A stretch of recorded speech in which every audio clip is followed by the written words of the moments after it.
Salam, kanalıma və videoma xoş gəlmisiniz. Bugün bu videoda sizlə Turkish Delight Makeup eləyə boş işlər müdürü olan müəllimimizi tapacağıq. Yəni top 5 eləyəcəm. 5 dənə müəllimi sıralayacağım və orada birinci yerə gəlib çıxan müəllimi mükafat təqdim eləyəcəm. Özünə yox, çünki onun üzünü görmək istəmirəm. Amma biz burada təqdim etmə mərasimi keçirəcəyik. 5-ci yerə layiq olan müəlliməm məktəbdə olan bir müəlliməmdir. O digərləri qədər cin deyil deyə 5-ci yerə onu layiq görürük. 5-ci yerə layiq olan müəlliməm qız gülməz, qız elə danışmaz, qız elə səs çıxarmaz tipli bir müəllim idi ki, və peşman idik gülər. Çünki bir dəfə mən dərsdə gülmüşdüm. Yəni çox gülməli bir şey olmuşdu, gülmüşdüm də. Amma o da dərsi başqa bir uşaqdan soruşurdu. Başqa bir uşaq suala cavab verirdi və bu gördü ki, mən güldüm. Mən baxdım ki, mənə baxır. Baxır, gözünü çəkmir. Mən qayıdıb pis nədir? Qız elə gülməz. Mən çox maraqlı qız necə gülər. Yəni bu arada mən səssiz də gülməmişdim. Biri var ki, belə ha eləyim, gülüm, səsimi başıma atım, gülüm. Yox. İnsanlara qız elə olar, belə olar, qız gülməz, qız danışmaz, bu tipi danışırdı deyə onu çox da sevmirdim.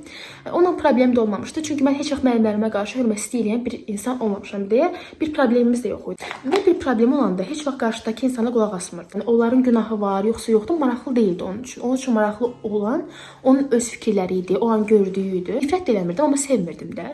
Yəni o nifrət etdiyim bir müəllim deyildi. Çünki bu həyatda o qədər iyrənc müəllimlər də görmüşəm ki, onu o yerə layiq görmürəm. Sizi 5-ci yerə layiq görürəm. Düşünürəm ki, o biri insanlara, yəni o biri müəllimlərə baxanda siz çox mərhəmətli və nisbətən yaxşı biri idiniz. İndi isə keçirik 4-cü yerin sahibinə. Əslində bu yer uğrunda 2 nəfər arasında qərarsız qalmışdım ki, hansı bu yerə layiqdir.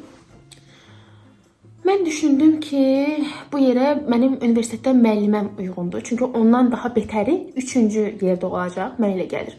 Yəni bu müəlliməm, deməyəcəm da nə müəlliməsi idi, adlarını falan verməyəcəm.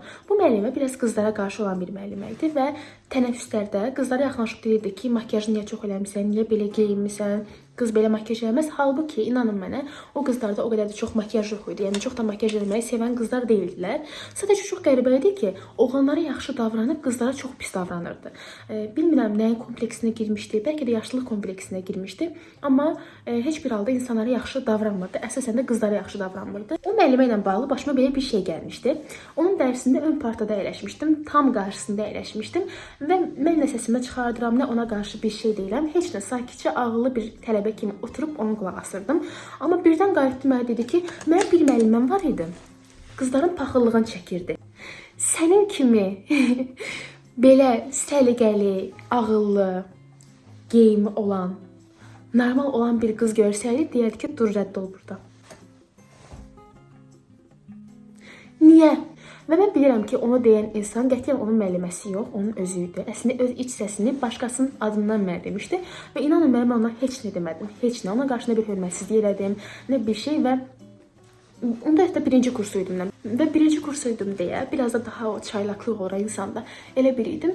Heç nə demədim, amma şok olmuşdum. Onun o sözü qarşısında mən şok olmuşdum ki, o sözü mən necə deyə bildi? Yəni nə cürətlə deyə bildi yox. O yəni bu qədər patavatsızlığı, o bu qədər belə yaraşmaz hərəkəti necə eləyə bildi? Yəni bu heç kimə yaraşmayan bir hərəkətdir. Bu müəllimənin dərsindən bir qayıb limitim qalmışdı və mənə qayıb demişdi ki, qızım sən kəsilmisən. Mən qorxuya salmışdı. Mən demişdim ki, yəqin ki mən artıq kəsildim. Mən birinci kursam deyə bütün qaydaları bilmirəm. Yəqin ki mən kəsilmişəm. Mən qayıb deyir ki, qızım sən kəsilmisən. Mən deyirəm, bax mənim bir dənə limitim qalıb, mənim bir dənə şansım qalıb da. Deyir, onsuz sən o dərslərdən birinə gəlməyəcəksən deyə. Asla kəsiləcəksən. O qədər pis niyabət danışmışdı. Amma mən o dərsdə gəlmişdim. O dərsin bir qayıb limitinə baxmayaraq o dərsdən qalmamışdım və imtahanda da yaxşı bal yığıb çıxmışdım. Bu müəlliməm biraz cin olduğuna görə onu 4-cü yerə layiq görürəm. 3-cü yerin sahibindən danışmağa başlayaq. 3-cü yerin sahibi isə məktəbdən olan bir müəlliməmdir. Müəlliməm hazırlığa gəlməyən, daha doğrusu onun yanına getməyən uşaqlara qarşı prinsip aparan biri idi. Və kim onun yanına getməsə, özü baha hazırlaşdırırdı. O vaxt üçün çox baha hazırlaşdırırdı. Və qiymətinin baha olduğunu deyəndə, yəni valideynlər təbii olaraq deyirdilər ki, müəllimə, biz istəyirik sizin yanınıza göndərək uşağı. Amma rus dili müəlliməsi idi bu arada. Amma biz sizin yanınıza göndərə bilməyirik, çünki bahadır. O dedi ki, mənim qiymətim budur. Tamam, bunu anlayırdım ki, onun qiyməti o idi və bu insanın özündən asılı ola bilən fərqli bir qərarıdır deyə çox da bir şey demirdim ona.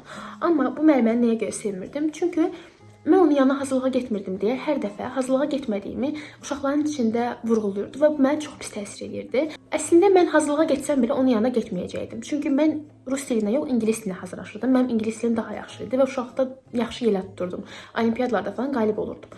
Amma rus dilinə getməyi heç vaxt düşünməmişdim. Və mən həmin dövrdə hazırlıqlara getmirdim.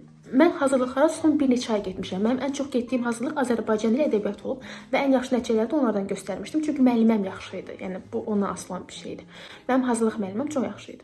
Və sizə bir şey deyim ki, bu müəllimə tez-tez mənim hazırlığa getmədiyimi hamının içində vurğulayırdı və bunu hər dəfə ironiya ilə deyirdi. Hər dəfə məsələn dərsi lövhədə başa salırdı.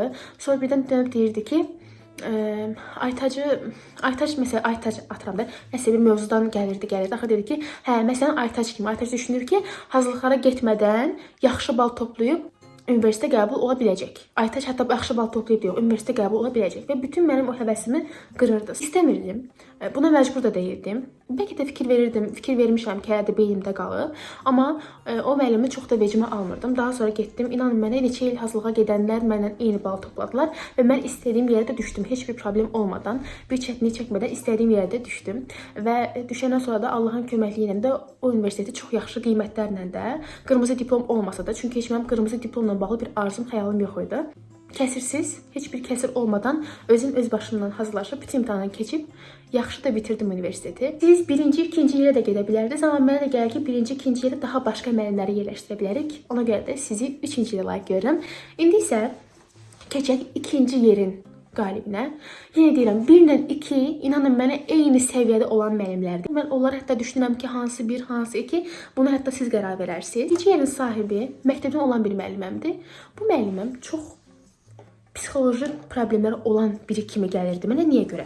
Çünki oturub durub nəinki qız, fərqli oğlanlara dilişirdi. Dayanmadan insanlara əxlaq dərsi keçirdi. Halbuki biz ondan belə bir şey tələb eləmirdik. Belə bir istəyimiz yox idi. Çünki şükür Allah hamının əxlaqı normal şəkildə öz yerində idi. O bizim uşaqlara əxlaq, namus dərsi keçirdi və biz onun dərsinə girəndə var. Biz onun dərsinə gələn o qədər stres keçirdirdik ki, gəlirdi bütün gün qanımızı qaraldırdı. Ay Allah, kiminsə işinin üstünü açırdı, kiminsə sirrini açırdı. Məsələn, belə bir şey olmuşdu, belə bir hadisə başımıza gəlmişdi. Uşaqların çoxu Instagramdan falan yazışırdılar. Mən çox yazışmırdım, çünki çox da zövqə xitab edən biri deyildim. Çox gözəl qızlar vardı məktəbdə, həqiqətən çox gözəl qızlar vardı və daha çox onlara maraq olurdu deyə biz daha çox işin əyləncə tərəfində idik, daha çox nadinclik eləyən tərəf biz idik. Heç vaxt yəni məndə məktəbdə elə bir şeylə adım anılmayıb. Buna pis mən demirəm, amma pis baxıram yox. Sadəcə mən anılmamışdım, çünki o biri uşaqlar qədər həqiqətən çox gözəl qızlar vardı. Onlar qədər gözəl deyildim deyə. Onlar o tərəfdən çox populyar idilər. O şeylə populyar idilər ki, onların daha çox xoşları gəlinirdi. Bizim bu qızlar yazışmışdılar. Yəni Instagramdan falan kimlərsə yazışmışdılar. Bu müəllimə də getmişdi həmin o qızların yazışmasını çıxartdırmışdı. Yəni bütün yazışmaları çıxartdırmışdı. Bir sinifə gəldi, girdi. Qarşıda qız əyləşmişdi, qabaqda qız əyləşmişdi, onun hazırlığına gedirdi. Birdən gətirdi kağızı qabağına çıxartdı ki, sən necə bu yazışmalar sənə tanış gəlir? Bir qızın, bizim uşaqların hamısının yazışmalarını bir-bir çıxarıb gətirmişdi. Hətta belə deyirdi ki, mənim yoldaşım falan yerdə işləyir, ona görə də biz sizin yazışmalarınızı çıxarıb ortaya tökə bilirik. Halbuki bunu üstü açılmasa da mən onsuz da bilirdim ki, oğlanlar gedib qızları satmışdılar deyə, yazışmaları satmışdılar deyə müəlliməyə özləri göndərmişdilər. Buradan xəbər tutmuşdu. Hətta bizdən bir qız müəllimə arxasınca danışmışdı. Onu da, yəni oğlanla bərabər qeybət eləmişdi. Onu da aparıb müəlliməyə vermişdi. Bir oğlanla bir qız sevgili olan kimi bütün yazışmalar hamısı bu müəllimənin əlində olurdu. Ona görə heç də o müəlliməni sevmirdim. Çünki çox pis insan idi. Və yaxud da mən ona normal yanaşırdım, ona çox istədiyimi göstərirdim. Həqiqətən ilk vaxt çox istəyirdim. Amma həmişə ona qarşı kobudluq edirdi. İnsanlar üçün sərt danışırdı və yaxud da oğlanlara dediyim kimi daha yaxşı davranırdı. Mən onun dərsində çox sakit olurdum, amma o hər dəfə səmimiyyətsiz davrandığını mənə göstərirdi. Hətta sonradan eşitmişdik ki, hazırlığında oturub qızların görünüşü ilə bağlı oğlanlara qeybət edir ki, məsələn, filan qız çox çirkindir, filan qız çox eybəcərdir. Məsələn, mənim də arxamca demişdi ki, Aytac çox çirkin qızdır. Bu arada özü də gözəl bir qadın deyildi. Həqiqətən Allah keçsin günahımdan, amma həqiqətən çirkin qadın idi. Bir dəfə o lövhədə dərs baş salanda mən ona baxmanda ürəyim bulanmışdı. Amma sonra eşitmişdim ki, məsələn, bizim arxamızca danışır. Amma onun çirkin olduğunu mən heç vaxt insanlara demirdim. Çünki bunun günah olduğunu düşünürdüm deyə onun haqqında danışmırdım. Düşünün ki, bir müəllimədir və öz şagirdləri ilə oturub qızlar arxasınca danışır. O müəlliməni heç də sevmirəm. Ona görə də onu həm birinci il, həm də ikinci ilə layiq görürəm. Məncə o birinci yerə qoyacağım o müəllimə ilə bu müəllimə ikisi də bir yerdə dayanmalıdır. Və bu müəllimə dayanmadan yenə deyirəm ki, namus əxlaq dərsi keçirdi. Məsələn, bir dəfə bizim hamımızı lövhəyə çıxarmışdı. Bizdə nəsə olmuşdu, problem var idi və bizim uşaqların hamısını biz onda aşağı sinifdə idikdə hamımızı lövhəyə çıxarmışdı. Biz gəlib bunu evdə danışmırdıq ki, evdə yəni valideynlərimiz getməsin, yoxsa bizim üçün problem yaranmasın. Bizim uşaqların hamısını lövhəyə çıxarmışdı, qızdı, oğlandı və dedi ki, əgər siz bu söhbətin üstünü açıb mənə deməsəz, bu işi kim görüb deməsəz, hamımızın şalvarını, yubqasını endirəcəm, belə bir şey demişdi. Amma biz qorxumuzdan gəlib bunu evdə deməmişdik ki, üstü açılar, səhər o bizə pis davranar. Ona görə də gizlini saxlamışdıq. Onun hər dəfə dərsinə gələndə həqiqətən qarnı ağrısı falan çəkirdik də, o qədər həyəcanlanırdıq. Və yaxud da məsələn mən riyaziyyatı yaxşı bilməmişəm, çox pis bilirəm də riyaziyyatı, indi də çox zəif bilirəm. Amma o bizi məcbur eləyirdi. Məsələn, mən çıxardı lövhəyə, bilmirəm də, mən riyaziyyat bilmirəm. Ədəbiyyat soruş məndən, tarix, Azərbaycan dili soruş. O dərsdə də çox aktiv idim, çox yaxşı idim. İngilis dilində çox yaxşı idim. Amma riyaziyyatı neynəsəm də özünün asılı deyildi də. Həqiqətən bacarmırdım. Çıxarıb lövhədə saxlayırdı. Bilmirəm də, mən riyaziyyat bilmirəm. Niyə mən lövhəyə çıxardım, hamısı biabır edirsən? Başım onu işləmirdi. Yəni mənim savadım riyaziyyata çatmır. Amma o bunu bizə məcbur eləyirdi. Ona görə də ikinci yerə də onu layiq görürəm. Əslində birinci yerdə ikinci yerə onu layiq görürəm. Birinci yerə isə kimi layiq görürəm? Qoy sizə danışım. İndi danışacağım müəllim universitetdən müəllimimdir. Gözümü ağ çəkdim deyə biraz böyük görünə bilər, biraz qəribə də görünə bilər. Düzəldəcəyik. Universitetdən olan biridir. Bu müəllimim çox kobud, uşaqlara qarşı çox kobud, hərəkətini bilməyən bir müəllim idi. Niyə görə? Çünki bizim kolloquiumlarımızda və yaxud da bizim imtahanlarımızda kim ki gedib saytda işləyirdi ya da kim ki gedib televiziyada çalışırdı, həmin uşaqları yuxarı bal yazırdı. Və onları o qədər çox sıxmırdı. Amma hansı uşaqlar ki televiziyada işləmirdi, biri də çalışmırdılar, çox da onlara yaxşı ballar yazmırdı və yaxud da o balları yazmaq üçün də xeyli uşaqlara əziyyət verirdi. Biraz bullying eləyən bir müəllim idi, onu sevmirdik. Bu müəllim mənə görə daha biraz üst levelçiyim bir müəllim idi. Niyə görə? Mən bu müəllimin dərsində aktiv idim. Çünki televiziyanı çox sevməsəm də vizuallığı sevirdim. YouTube'a video çəkirdim deyə mənə görə maraqlı idi. Və bu müəllimin dərsində həmişə yaxşı iştirak edirdim. Amma korona yoluxanda, ümumiyyətlə ailə korona yoluxanda biz xəstəxanaya getməli olduq. Və bu müəllimin dərsində kolloquiumda mən iştirak edə bilmədim. Mümkün deyildi. Xəstəxanadan qoşula bilmirdim. Mən ona xəstəxanada olduğumu desəm belə, o mənə inanmamışdı və sən yalan danışırsan, başqa uşaq necə qoşulub, sən qoşulmursan deyə bir şey demişdi. Həmin uşağın qohumuna koronadan nəsə olmuşdu, amma biz ailəçə xəstəxanadaydıq və mənə 0 yazmışdı. Qrup yoldaşlarım, qrup yoldaşlarım əlavə mənim dostlarım hətta, yəni dostlarım, ən yaxın dostlarım məni yaxşı müdafiə eləmişdilər deyə o müəllim mənim balımı düzəltmişdi. 0-ı 7 balı əvəz eləmişdi. Daha sonra da mənə yazıb üzr haqlı eləmişdi ki, çox pis oldun falan belə bir şey, amma çox da mənim üçün keçərli bir səbəb olmamışdı. Sadəcə vicdanını rahatlatmağa çalışırdı. Bu hadisədən bir il sonra biz onunla universitetə qarşı-qarşıya gələndə bütün uşaqlara qalib belə demiş ki, mən səni tanıyıram, falan kəs tanıdım, onu tanıdım, bunu tanıdım. Mən qalib demiş ki, mən səni tanımadım. Sanki güya keçməni görməyib, heç yox məni dərs deməyib. Halbuki mən videolarımda tez-tez görürdü, məni yaxşı tanıyırdı. Mənim üçün tam belə travma yaradacaq qədər vacib bir insan deyildi.